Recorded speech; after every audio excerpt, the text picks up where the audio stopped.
पाकिस्तान से आई महिला सीमा हैदर की तबीयत इन दिनों बिगड़ी हुई है। महिला ने पाकिस्तान से यूएई और फिर नेपाल तक की हवाई जहाज से यात्रा की है और उसके बाद वहां से बस के जरिए ग्रेटर नोएडा के रबुपुरा गांव पहुंच गई।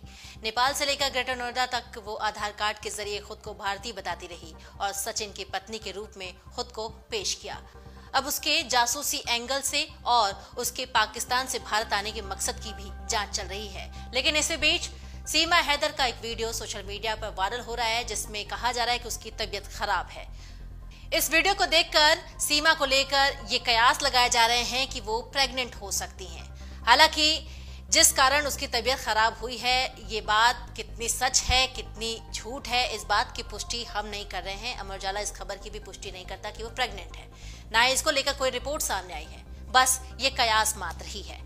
इसी क्रम में पिछले दिनों यूपी एटीएस की ओर से 3 दिनों तक सीमा से पूछताछ भी हुई है। सीमा के अलावा सचिन और उसके पिता नेत्रपाल से भी यूपी एटीएस ने पूछताछ की है। पूछताछ के बाद गुरुवार को रबुपुरा घर लौटी सीमा की तबीयत खराब हो गई और शनिवार को अचानक तबीयत खराब होने की वजह से वो लेटी रही, किसी से भी उसे मिलने नहीं दिया गया। सचिन का स्वास्थ्य भी इन दिनों बिगड़ गया है, दोनों को घर पर ही ग्लूकोज चढ़ाया जा रहा है। जांच के बीच शनिवार को सीमा और सचिन के वकील ने उसके रबुपुरा स्थित घर पर पहुंचकर दोनों से मुलाकात की और किसी से भी मिलने की इजाजत नहीं दी। सीमा हैदर से मुलाकात करने शनिवार को एक वकील पहुंचे और सीमा और सचिन से यूपी एटीएस की पूछताछ के बीच वकील के पहुंचने को लेकर भी कयासों का दौर जो है वो शुरू हो चुका है। गुरुवार को यूपी एटीएस ने सीमा को सचिन के रबुपुरा स्थित घर पर छोड़ा था और शुक्रवार को दिन भर सचिन के घर पर हलचल रही। मीडिया कर्मियों का जमावड़ा रहा। पुलिस की मौजूदगी में सीमा ने मीडिया कर्मियों से बातचीत की, उनके सवालों को जवाब दिया और इस दौरान सचिन भी उसके साथ रहा। दोनों की तबीयत रात को बिगड़ गई और इसके बाद डॉक्टर को बुलाकर इलाज भी शुरू कराया गया। सीमा हैदर ने सचिन मीणा के प्रेम में पड़कर भारत आने की बात भी कही और पाकिस्तान न भेजने की अपील कर रही है। सीमा का कहना है कि हमने एटीएस के सामने सब कुछ सच बताया है, कुछ भी छिपाया नहीं है। प्रेम के कारण बिना वीजा भारत आने की बात उसने कही और उसने ये भी कहा कि वीजा के लिए कोशिश की थी लेकिन उसे नहीं मिल पाया, ऐसे में उसे गैर कानूनी कदम उठाने पड़े। उसने मीडिया के सामने कहा कि मैं अब पाकिस्तान नहीं जाऊंगी, मेरी लाश ही पाकिस्तान जाएगी। पाकिस्तान में अपनी जान को खतरा बताया। साथ ही पाकिस्तान के लोगों से बातचीत और जासूस के सवाल पर भी उसने जवाब दिया। सीमा हैदर की तबीयत खराब होने के बाद उसके परिवार के लोगों से बातचीत तक भी नहीं करवाने का मामला सामने आया है। कोई भी सीमा से नहीं मिल पा रहा है। उसकी तबीयत खराब होने के बाद डॉक्टर उसके घर पर पहुंचे और चेकअप के बाद कुछ दवाएं दी हैं। दरअसल ये मामला कब से शुरुआत हुई वो जानिए। साल 2019 में पबजी गेम खेलते हुए सीमा हैदर की मुलाकात सचिन मीणा से हुई थी।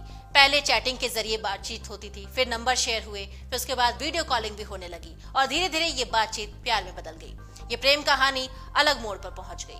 4 बच्चों की मां सीमा उन्हें लेकर नेपाल के रास्ते ग्रेटर नोएडा तक पहुंच गई और उसको लेकर तरह तरह की चर्चाएं भी चलने लगी। जांच एजेंसियां पाकिस्तान से उसके भारत आने के मंसूबों की भी जानकारी ले रही है। सीमा ने इसी बीच राष्ट्रपति के समक्ष दया याचिका लगाकर उनसे भारत की नागरिकता देने की गुहार भी लगाई है और सीमा का कहना है कि मैं झूठ नहीं बोल रही, अगर एक झूठ बोलूंगी तो उसे छुपाने के लिए मुझे 1000 झूठ बोलने होंगे, इसलिए जांच एजेंसियों को मैंने केवल और केवल सच बताया। मैं पाकिस्तान से केवल सचिन के प्रेम में पड़कर ही आई हूँ और मेरी और कोई मंशा नहीं है।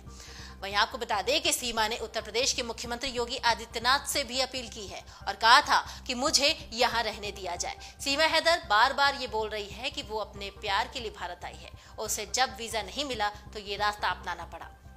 सीमा हैदर और नोएडा का रहने वाला सचिन मीणा दोनों पबजी गेम के जरिए मिले थे। साल 2019 में गेम खेलते खेलते दोनों ने नंबर एक्सचेंज किया और फिर बातचीत शुरू हो गई। यह सिलसिला इस कदर आगे बढ़ा कि दोनों एक दूसरे को चाहने लगे और साथ रहने का प्लान बना लिया।